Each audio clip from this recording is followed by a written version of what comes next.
I used to love the 1980s. The clothes, the music, the TV shows. Who didn't love Miami Vice? And the cars. I mean, the cars were phenomenal. You know, hot hatches were 10 a penny, and supercars had wings and gills and scoops, and 200 miles an hour was still the, you know, the sort of like the unachievable goal.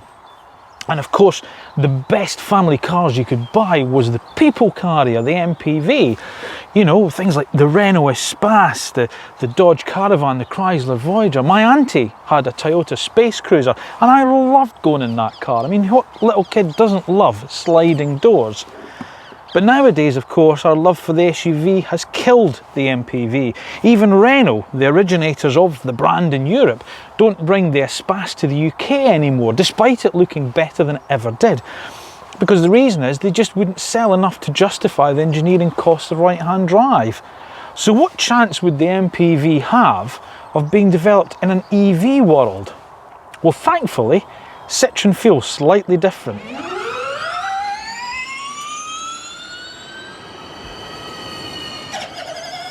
Now, before we get on to this week's review of the new Citroen e-SpaceTourer, it is of course time for me to tell you to like the videos, subscribe to the AutoEV channel, and press the little bell icon that's down below there so you receive a notification of when the next video goes live. If you do, we will be so grateful that my colleague Rod will come round to your house and give your mum a naked kissogram. I don't think he will, but I can always ask. So what do we have here? Well, as I say, this is the Citroen e-SpaceTourer, which is an electric version of the SpaceTourer, which is an MPV that's based on Citroen's dispatch van, which is then based on their car platform. So you have a car that's based on a van that's based on a car platform, if any of that makes sense. Anyway, as I say, it comes in petrol, diesel or electric. But the electric version, the e-SpaceTourer, only comes in the one length, the medium length, whereas the petrol and diesels come with either medium or long length. And it's of course styled, well, like a van really, but then that's practical, because if you were going to draw a practical receptacle, you'd draw a box, wouldn't you? I mean, it's the best thing for carrying things. I mean, it's quite a nice looking, you know, thing in terms of, you know, what it is. You've got the nice big double chevrons here with the chromes that go into the lights here, the little daytime running lights down here, and you've got the grills filled in, and the little E badge to let us know that obviously this is the electric variant. I mean, the car itself is, I mean, it's all right, you know. You get two trim levels, which we'll come on to later. This one's got wheel trims, which is, well, a bit odd, rather than a nice sort of set of alloys, but there we go. But round the side, it's, well, it's still just a box with wheels. I mean, there's nothing really to set your pulse racing here, is there? I mean, there's a mirror, wheels, they're quite far out, so it's quite good inside in terms of interior space. There's a sliding door on each side, it's handy. Yeah, maybe there's something around the back that's a bit more exciting. Aha! Oh, no. It's the same, really. Big tailgate. If it rains, okay, I'm being a bit harsh, because let's be honest, it has one job to do, and that is be practical, and practical it most certainly is.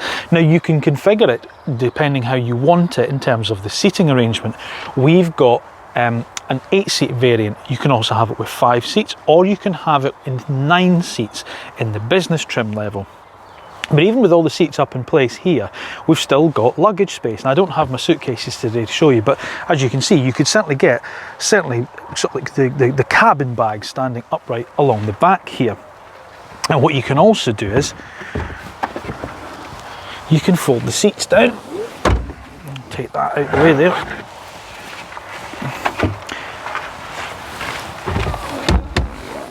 Like that. What you can also do is slide the seats along the rails. You can also completely remove them as well. So you've got a vast array of different configurations that you can have depending on what you want. And actually the rear space itself for putting things in is nice and square, so there's no intrusions to try and get things in. So a trip to your local, you know, B&Q or IKEA would be perfect for something like this. The only real downside I can see is you've either got to have the seats in place or remove them completely. You can't tip them forward. You know, if you just want to quickly carry like a big bulky item, you've got to physically remove the seats. And if you're away somewhere, it means either putting it on top of the seats or not having the seats in place. But other than that, that's huge. And look at the space back here, it is gargantuan. There's isofix points on every seat. I mean, you could carry a nursery school back here. We've got little trays in the backs of the front seat there. As I say, the seats themselves will slide. Every single seat will slide, depending obviously on how you want to configure it. There's storage pockets there. There's 12-volt sockets on that side, the front and the rear, but not on this side. And there's no USBs. That's a bit of an odd one. But you've also got little sun blinds as well. It's perfect. This car's also got the, I think it's called the airline console, which gives us heating and ventilation controls for the back passengers, from certainly the vents here, and then you've got the actual fan speed and temperature control here. And it's light and it's airy, you've got movable head restraints. It's perfect. And back here, well, it's exactly the same. There's loads of space. In fact, hang on, isn't that my daughter? What are you still doing in here? And up here, it's a bit of a mixed bag, if I'm honest with you. You've got a van-like driving position, but it's a good van-like driving position. You know, you sit in a relatively comfortable seat. The front passenger and driver on this model with the twin seats have fold-down armrests. You've got good adjustment from the steering wheel, and everything's very much close to hand. Plastic steering wheel though, and I, you know, again, I can understand that on a more workman-like van, but on something that has the pretense of a family car, it just feels a bit cheap and nasty. And again, given the price level that we're talking at, I'd just like to see something and hold something a little bit nicer than this. And it's not exactly what you'd call overflowing with equipment. I mean, again, it's fine, but you know, navigation's an option, albeit it does have Apple CarPlay and Android Auto, so you can just use obviously Google Maps and so forth. Dual zone climate control for the front. What is nice is you've got the separate air conditioning controls up in the back there. That kind of, I think they call it the aircraft console, where it goes into the back, which is nice. There's plenty space. You know, you've got this load, this floor that you can walk through because there's no transmission lever. It's up here, and you've got this little toggle switch that we saw in the Citroen C4, which is quite nice, with the park, reverse, neutral drive, and then the brake mode. You've also got your driving mode switches there, which is handy to have. I will say, however, it's a bit odd in terms of oddment space. I saw some reports on the petrol car saying it's brilliant, there's loads of space, but I'm not so sure there is. I mean, there's a cubby up here, which obviously you can put things in and your maps and all the rest of it, and there's a slot in there for my phone, but the door bins are way down there. You need arms like an ape to reach them. There's that little slot there and a kind of pen holder there, but the cup holders up here, and again, it's you know, if you've got a water bottle or something, it's not going to fit in there. I'd maybe sacrifice a little bit of this load through floor here to have some kind of console where I can drop, you know, my sunglasses, my cup, or a water bottle in there, which would be slightly better. The materials themselves are, you know, again, typical kind of PSA group. You know, some of the plastics feel a little bit hard and scratchy, but they all feel very well screwed together. That's what I will say. Another thing I do like is this little convex mirror up here, which allows us to see what's going on with the terrorists in the back. And by terrorists, I mean children, obviously. Unless you actually do carry around terrorists, and if you do, then why? Now, before all this silliness in the world happened, I used to take my family on holiday down to Cornwall. Remember those holidays? Yeah, I do too, fondly. Anyway, when we used to go down there, the place is awash with Volkswagen Transporter day vans. And the other day my wife made a comment that this would be a perfect alternative to go down there in. That was until I mentioned the range. You see, although it still uses the same 50 kilowatt hour battery pack we've seen with the other cars, because of the size and weight of the vehicle, it drops the WLTP range to 143 miles. And then of course, you never really get that. Given the undulations and efficiency we've seen from the various cars in the group, I'd bank on more 125 miles if I'm honest with you. So given that, unless you like stopping frequently at service stations to charge up, it's probably not ideal. That being said, it does take a charge of up to 100 kilowatts. And you can rapid charge the car up to 80% full in around about 30 minutes. Obviously, if you're doing it from your home wall box, it's overnight or around about 8 hours. So as well as sharing the battery with the other cars within the group, it also shares the same electric motor.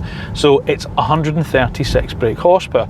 And you know what? It actually feels quite sprightly for, well, a vehicle of this size.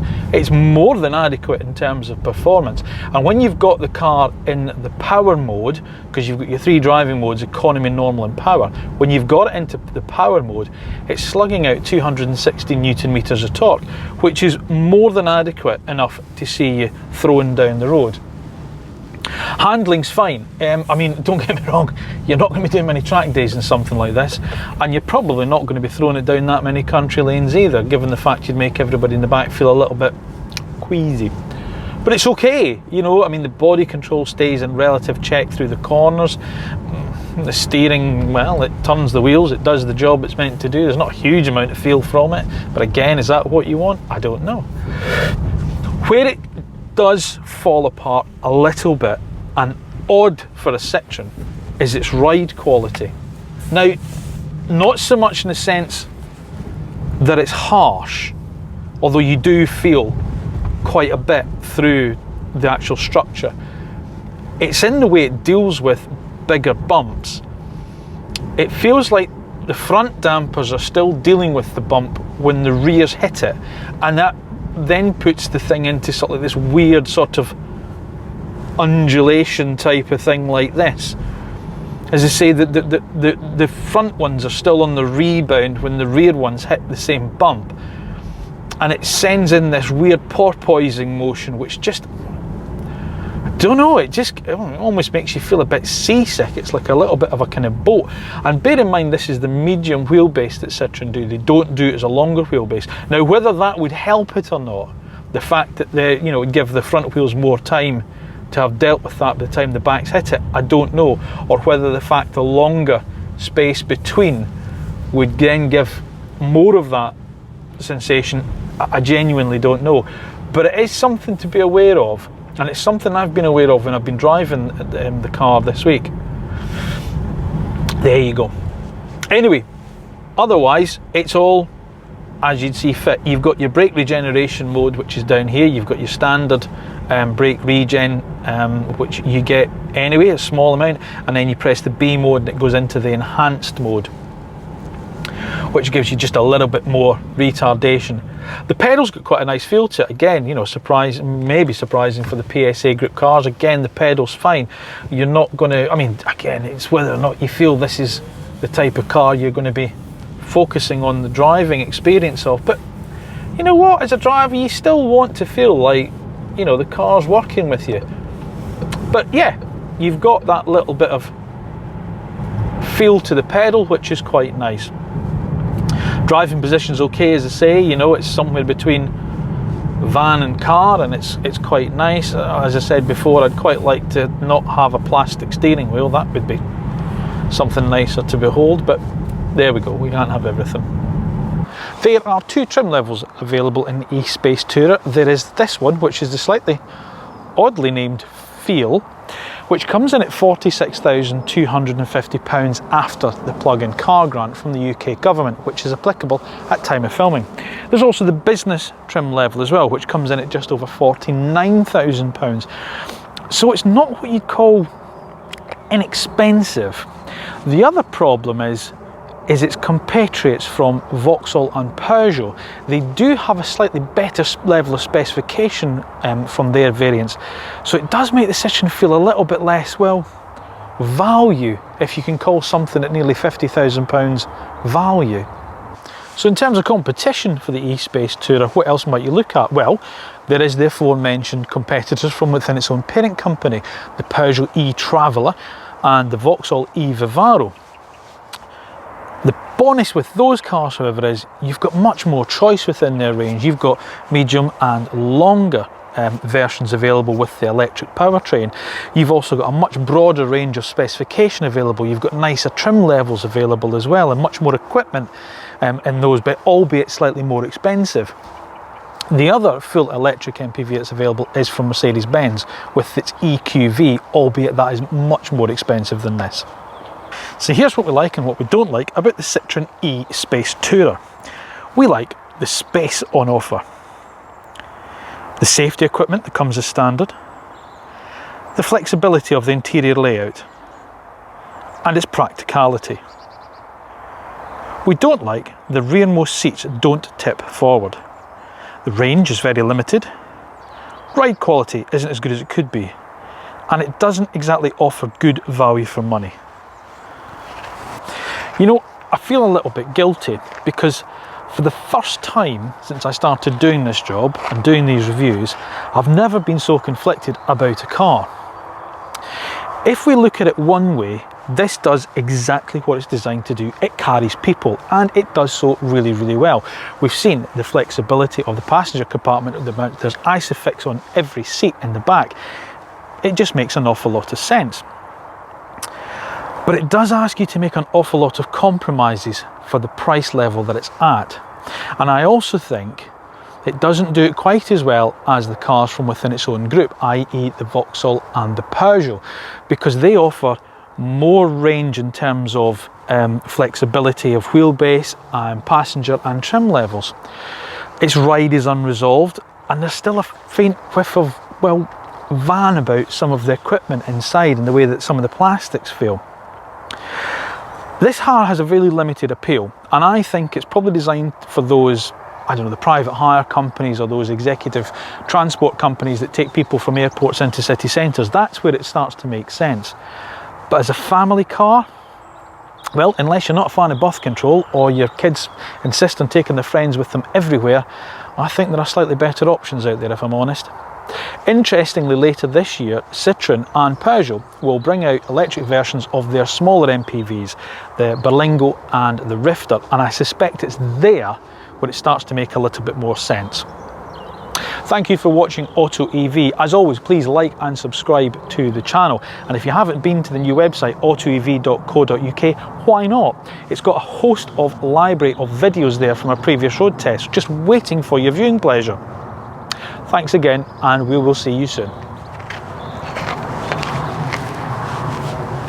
So, you've watched our video. It's now my job to tell you to like and subscribe, and press the little bell button to receive notification of when our next video is uploaded.